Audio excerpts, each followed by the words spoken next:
Continuamos con este especial El pueblo y la política, el homenaje a Ernesto Laclau. Y además de las ponencias, tenemos diferentes formatos en los cuales conversamos, escuchamos y debatimos. En este caso, una conversación íntima entre Chantal Mouffe y también Íñigo Errejón.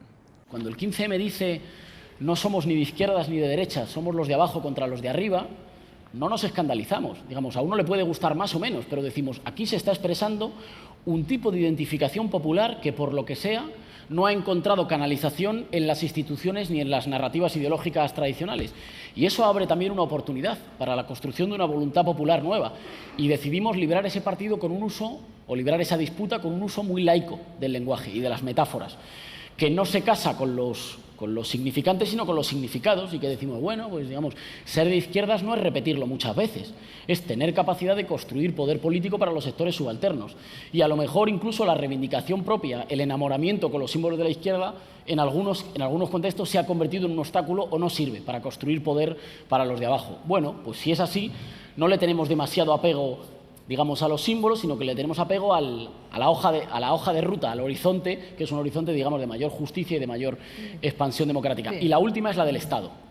La importancia de que la acumulación de protestas y de movilizaciones sea capaz de impactar en el Estado y alterar el equilibrio de fuerzas, para ponerlo al servicio de los intereses de las mayorías que se han venido apretando el cinturón durante los años más duros del ajuste. Sí, la cosa de Corbyn ha suscitado en Gran Bretaña una especie de movimientos, de entusiasmo, de pasión, de movilización, que es realmente increíble. Es una cosa que bueno, sí tiene éxito, bueno, es un gran sí, bueno, eso realmente mostraría que finalmente en algunos países hay una posibilidad de transformación de la socialdemocracia, ¿no? Si pasa eso, pero en el caso de Corbyn hay que ver que, bueno, por una parte empezamos por los elementos más positivos, bueno, su fuerza viene del hecho de que, bueno, él por una parte tiene el apoyo de los sindicatos, ¿no?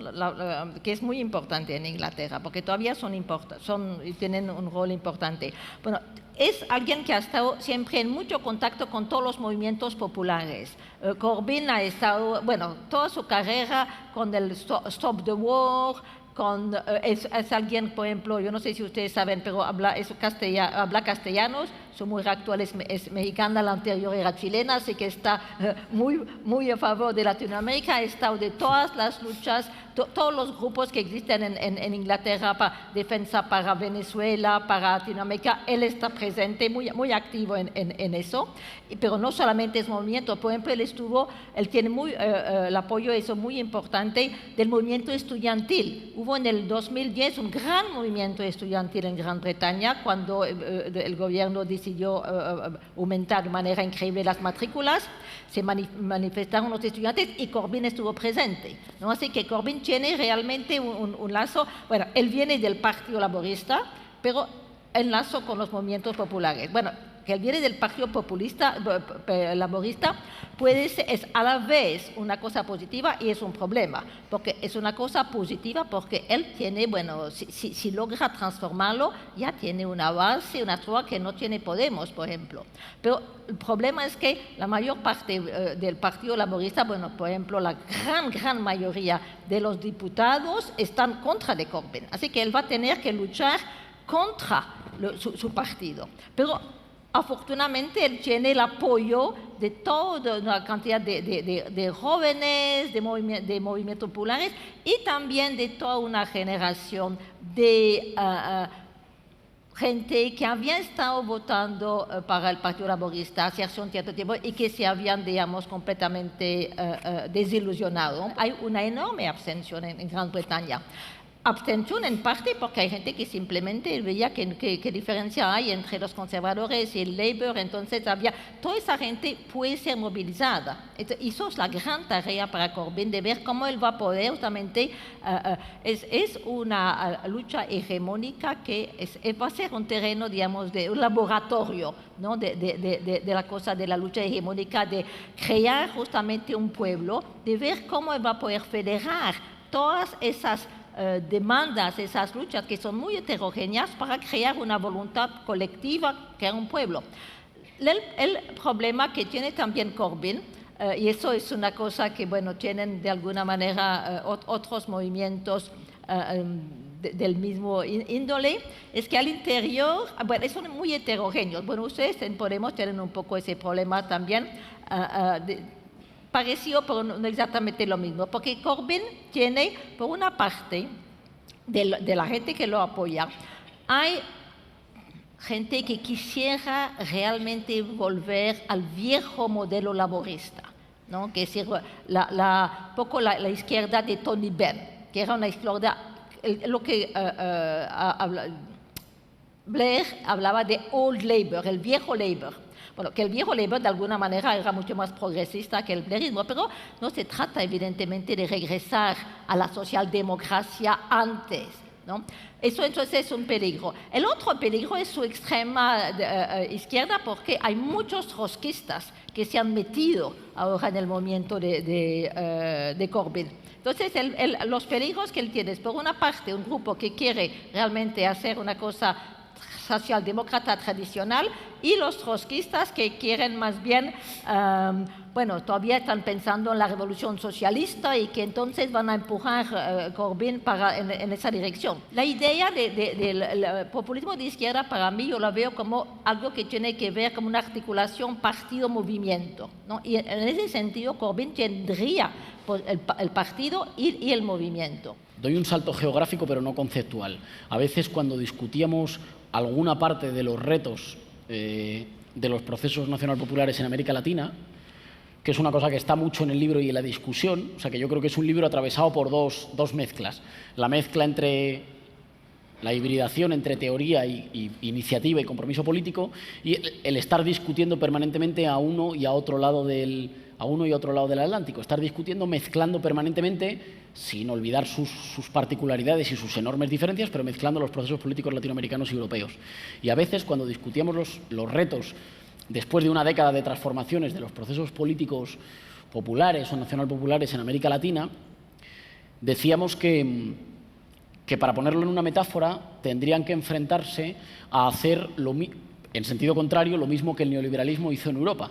Es decir, construir una sociedad y un Estado tal que incluso si el adversario te gana las elecciones, te las gana como un intruso en tu propio Estado, que es lo que construyó el neoliberalismo desde hace 30 años en Europa, que hace que incluso si alguna formación política con voluntad, incluso tibiamente reformista, gana las elecciones casi pidiendo perdón por entrar en el Estado. Oigan, perdone, venía a cambiar algo de un entramado social, cultural, económico y jurídico que cada vez se va cerrando más, y con la construcción europea mucho más.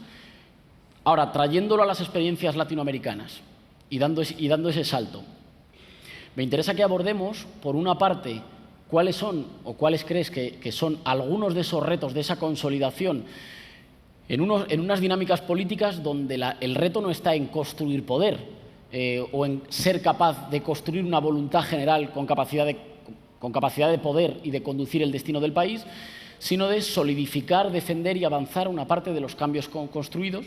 ¿Dónde están algunos de los retos para hacer eso? Y yo apuntaría dos elementos ahí que me parecen importantes.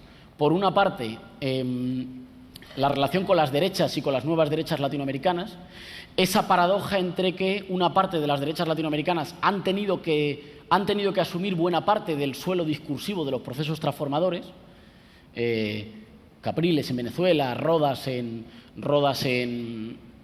sí, Ecuador. pero Capriles ya ha sido desbordado, ¿no? Pero es importante que cuando acuden a la competición electoral no pueden impugnar el conjunto de lo realizado durante la década, tienen que hablar un lenguaje diferente, tienen que vestir con un traje diferente, y esto no me parece solo marketing electoral. Esto refleja que el sentido común de sus países ha cambiado, pero a la vez que hacen eso sigue habiendo, digamos, tentativas destituyentes conservadoras. Y bueno, abordar esa tensión. Y por otro lado, abordar el problema de las clases medias y de las nuevas clases medias en los procesos populares. De acuerdo con esa paradoja por la cual los procesos populares reenclasan en masa sectores populares que empiezan a ser autopercibidos, se autoperciben como clases medias, y según los reenclasan y los hacen ascender, los pierden por el camino. Les agradecen el tránsito y dicen, bueno, muchas gracias, chao. esas dos Sí, problemáticas para sí. la consolidación de esta década de cambios en América Latina. En una entrevista que hice para Página 12, yo dije, y lo pusieron como título, hay que latinoamericanizar a Europa. Bueno, yo lo que en ese momento mi idea era que nosotros en Europa tenemos que tomar a Latinoamérica como un modelo de justamente desafiar el neoliberalismo, de crear, bueno, nos parecía, pero en el libro en realidad nosotros, y tú fuiste el que introdujiste eso, pero estoy de acuerdo contigo, la idea de latinoamericación de Europa en otro sentido, en el sentido negativo, es decir, nosotros nos estamos en Europa empezando a parecer a lo que era Latinoamérica antes, ¿no? de esos gobiernos. Porque son sociedades, las europeas, que están volviendo mucho más oligárquicas, ¿no? Realmente y eso ha dado lugar, es un tema que también discutimos en el libro. Hay en Europa lo que llamamos una situación populista, pero situación populista en el sentido de que realmente hay una fractura cada vez más grande entre un pequeño grupo de súper ricos y una pauperización de las clases medias, un desarrollo del precariato, es decir, unas condiciones que, bueno, evidentemente no era exactamente lo mismo en Latinoamérica, pero sociedades muy polarizadas, ¿no? Entonces, en ese sentido, decíamos, ¿no, Íñigo, de que se está empezando a desarrollar eso en Europa también. Con un compañero en broma lo resumíamos diciendo o nos latinoamericanizamos nosotros o nos latinoamericanizan ellos. Y en realidad yo creo que es verdad que está habiendo una evolución, por una parte, en toda Europa.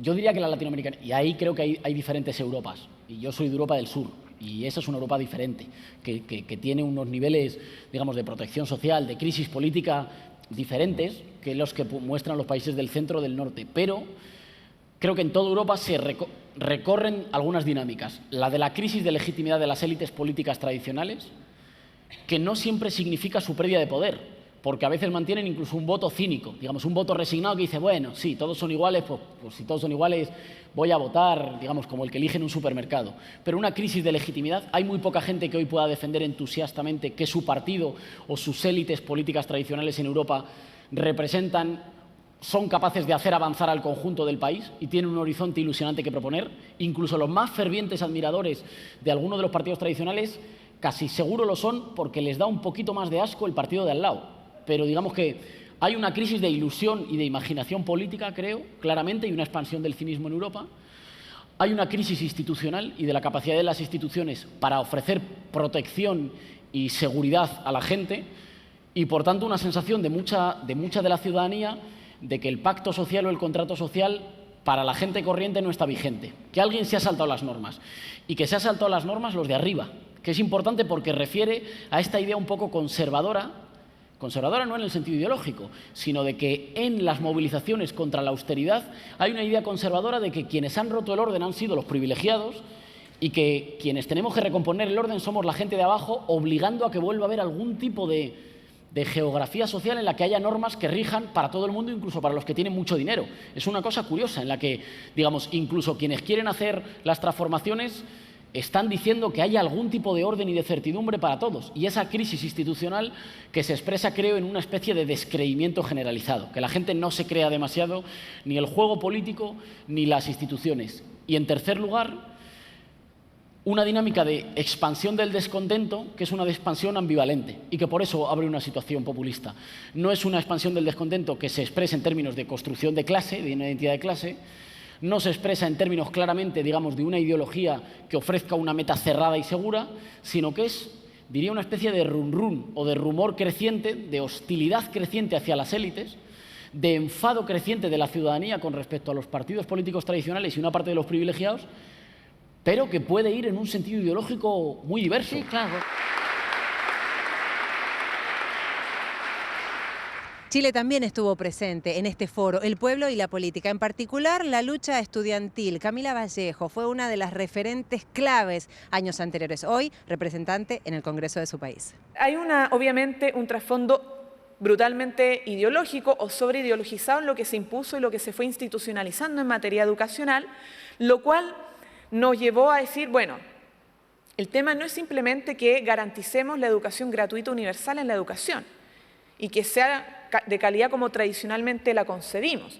Porque claro, gratuita tiene un objetivo político de fondo que es permitir, o más bien impedir, que se siga reproduciendo esta forma de esclavitud del siglo XXI, que es el endeudamiento.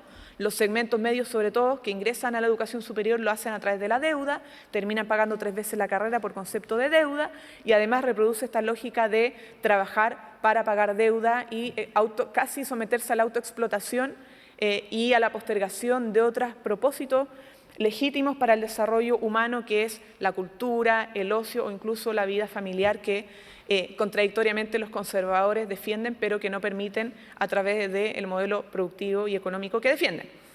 Entonces, la gratuidad tiene ese objetivo, pero también tiene el objetivo de desmonetarizar la relación entre estudiante y la institución educativa. Hoy día, lamentablemente, lo que se ha impuesto, y es una concepción hegemónica del modelo, lamentablemente, que todavía sigue siendo, a pesar de la lucha del 2011, una reproducción o mantención de un sentido común neoliberal en los sujetos chilenos.